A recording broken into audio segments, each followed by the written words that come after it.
এদিকে এদিকে বাঘ আছে, এদিকে বাঘ আছে না না, এখানে বাঘ নেই জঙ্গলে। বাঘ নেই, এমনি হরিণ আছে, বনসর এগুলো আছে। ষোলো হরিণ করে আছে। এগুলো আছে। রান্না করা যায়। হ্যাঁ,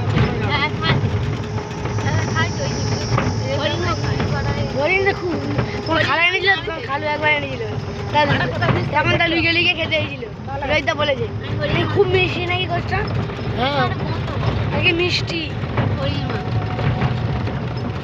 হরিণের মাংস আবার বাসি করে খেতে হয়, তো ভালো লাগে না।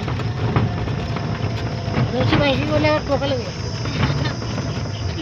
পোকা লাগলে নাকি আরো ভালো লাগে। ভালো লাগে। সত্যি